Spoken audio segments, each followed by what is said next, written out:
The San Francisco Giants dropped the finale of the series 1-0 to the rival Los Angeles Dodgers, and the Giants unfortunately get shut out in this ball game, guys. And it was a very tough loss to stomach because the Giants had an opportunity, guys, to win a series against the first place Dodgers, and you liked our chances being that we had Madison Bumgarner on the hill in this one, and Bumgarner continued to be effective as he has been, guys, in his last 7, 8 or so starts. Bumgarner has just been phenomenal, and unfortunately today, guys, it was just one mistake that wound up costing the Giants in this one. It was a Max Muncy home run in the first inning, guys. A 424-foot blast that Muncy hit into McCovey Cove. And what was interesting is that as soon as Muncy hit it, he kind of started to walk out of the batter's box, was looking at the ball, watching, the majestic blast leave the batter's box. And then Bumgarner, yelled at Muncy, telling him, hey, stop watching the ball and start running. And then apparently Max Muncy had a response of to Bumgarner, essentially, of, if you want the ball, we'll go get it out of the ocean. So, you have these rubbernecking back and forth with these two guys. And I mean, the rivalry, as if we don't need it to get any more intensified.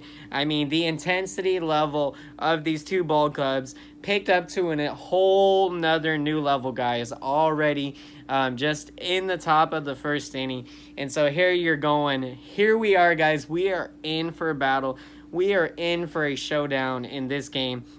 And Bumgarner's career, guys, in his career against the Dodgers, in over 219 innings pitched, he has a career ERA of 2.56 and 15 wins, guys. Probably could have more wins, if the Giants offense probably could pick him up a little bit. But nevertheless, guys, a full season's worth of baseball, Bumgarner, 2.56 ERA in his career. I mean, that's just phenomenal.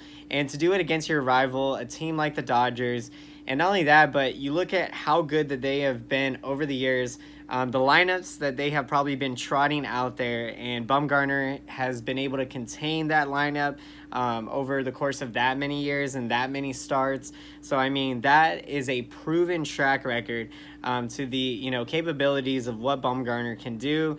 And, he is displaying that, all the question marks that people had about him, with the injuries, if you guys remember, the dirt biking accident that he had back in 2017. And then a lot of people said he was never the same after that. His shoulder was messed up.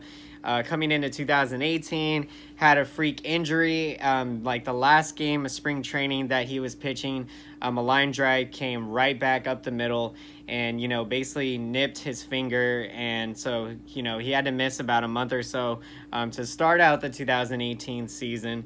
So, Bumgarner had a history of injuries over those 2 years.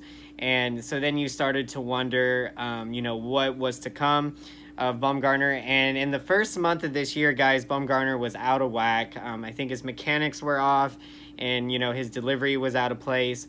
And so really once, we got into May, Bumgarner started to, piece everything together. And, it's just been phenomenal to watch. And unfortunately today, guys, just the one mistake that he gave up in that first inning proved to be the difference in the game, as Bumgarner, guys, went 7 innings in this one, giving up the 1 earned run. So that career ERA now is going to go even lower than 2.56. So just phenomenal. So, guys, Bumgarner gave up 4 hits in those 7 innings, gave up 1 walk, and had 5 strikeouts, and was able to lower his ERA on the year to 3.83. Now, the Giants in this one, guys, we were faced up against Walker Buehler, a very young pitcher for the Dodgers, who has just continued to pitch very well. And, he's been a big surprise for them. And the Dodgers have looked to him to be one of their catalysts, one of their aces. And he's really turned things around because early in the year, guys, Walker Buehler was struggling a lot. And so he made some adjustments in his delivery and his mechanics. So he tweaked those mechanics, straightened out his delivery. And then ever since then, guys, he has been putting a show on for the Dodgers. With the 7 shutout innings holding the Giants today, guys, Buehler gave up 5 hits to the Giants, had only 1 walk, and struck out 9 batters. So Walker Buehler is making a case to make the National League All-Star team this year in 2019. In his past 7 starts, Walker Buehler, guys, is now 4-1 with a 2.15 ERA, and he's lowered his season ERA from 5.22 all the way to 3.35. And so when you combine his dominance with Clayton Kershaw, guys, and Hung-Shin Ryu of the Dodgers, you have their 3-man beast in that rotation. They have gone 23-3 this year, and potentially they could have 3 All-Stars in the rotation at the All-Star game. So, it is a challenge, guys. The Giants have their work cut out for them, but is nothing that I think I think the youth development, I think the young players that we have coming up, they will definitely be able to pose a big challenge to this young Dodgers starting rotation that, we are definitely going to be seeing for a lot of years. And the competition, I mean, that's what you love to see. You love to see the best competition, and especially with the rivalry, guys. It doesn't get any better. Giants, Dodgers. So, guys, in the bottom of the 6th inning, the Giants were putting together a very nice rally. It started with a Mike Yastrzemski single to lead off that 6th inning, and Evan Longoria poked a single, I believe, down the right field line, and that sent Yastrzemski all the way to third base. So we had runners at first and third with nobody out, and we had the Kung Fu Panda, Pablo Sandoval coming up. And here we are, guys, feeling very good, feeling like this is a good opportunity. We're going to tie this game up, maybe score some more runs and take a big lead against the Dodgers. And so here comes Pablo, guys. I mean, he hits an absolute smash. I mean, a smash to the left side of the infield, and Justin Turner pickpockets the ball. I think he just kind of put his glove in an area hoping that the ball would find the glove. And so exit velocity speed, guys, of 98.6 miles per hour. It finds Justin Turner's glove, and then, guys, he throws to home, and in the process of that, Yastrzemski gets caught in a rundown, and Austin Barnes, the catcher, he's a very versatile player. He can play a lot of different positions, and he has very excellent speed. So he winds up chasing Yastrzemski back to third base, is able to tag him. And unfortunately, that kind of disrupted the momentum that the Giants had going for them in that inning. And so after that play, with Yastrzemski getting tagged out, there was 1 out in the inning and runners at first and second.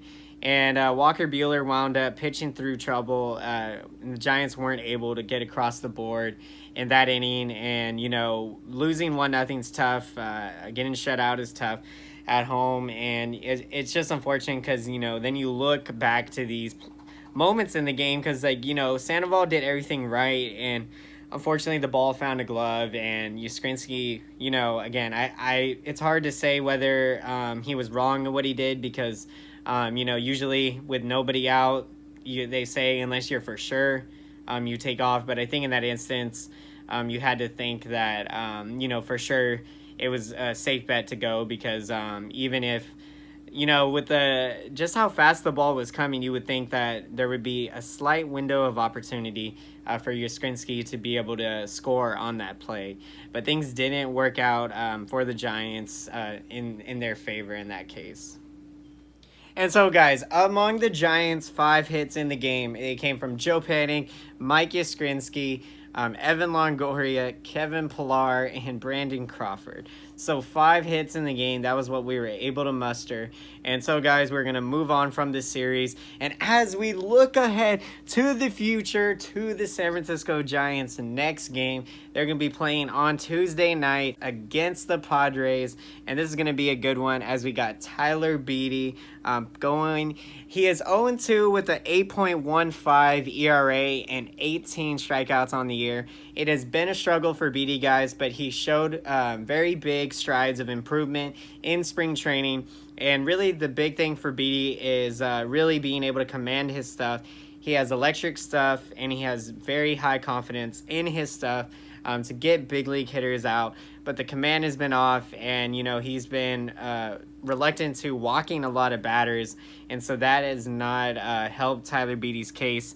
In his last outing, guys, against the Mets last Wednesday, Beede went 5 innings, gave up 6 earned runs. So, yeah, it was a struggle, but I definitely still think Beede is going through the learning pains and going through the learning curves. And, definitely, I believe in him, and it's just going to take time. We got to be patient with this, with, this youth movement, this youth development. It is going to take some time. And that is what all we can do, hoping moving forward. Be up against Chris Paddock, who is a very young 23-year-old having a phenomenal season. He is 4-4 with a 2.97 ERA with 66 strikeouts on the year. So the Giants definitely have their work cut out for them against the Padres.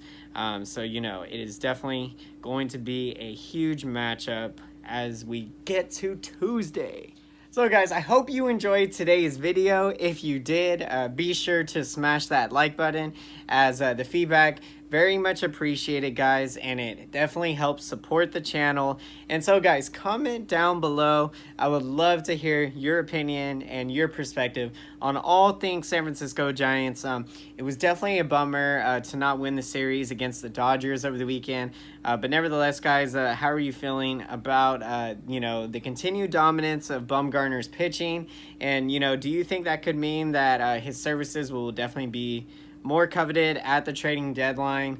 Will the Giants actually go through with trading Madison Bumgarner? Or, will it be one of those things where, ultimately, unless somebody offers the Giants a deal that, is going to knock their socks off, the Giants, will be reluctant to make a deal to trade Bumgarner. Also, guys, I would love to hear, what do you guys think about the bullpen? Will Smith has had an amazing, dominant season as a closer. You definitely know playoff teams, guys, are going to be in the hunt for closers, especially the teams that, maybe they think their bullpen is an area of weakness, maybe on their ball club. They might feel like they need to upgrade before it gets time for the postseason. So there's definitely going to be buyers in the market for closers as we get closer to July 31st and that trade deadline. And then you got the likes of Tony Watson, you got Sam Dyson, Will Smith. So all these guys potentially could be traded, from the Giants to bring in a huge haul of prospects. And so, yeah, guys, it's going to be very interesting, and I cannot wait. On another side note, guys, I wanted to talk real quick. I was just reading about Mac Williamson. I believe the Seattle Mariners wound up picking him up because Hunter Bishop, whom the Giants drafted, guys, his older brother, playing for the Mariners, ended up getting injured. And so Williamson got recalled from AAA with the Mariners already within like a day or two of having been signed. And then he wound up hitting a home run, I think, in like his first at bat. So, really huge applause for Williamson, guys, because, I love the story and the struggles he's had to go through. And I wish him nothing but success. So, very exciting to see him get another opportunity with another major league club. So comment, guys, down below. Love to hear your opinion. Until next time, guys, I will see you again. Thank you so much for watching, and have a great day.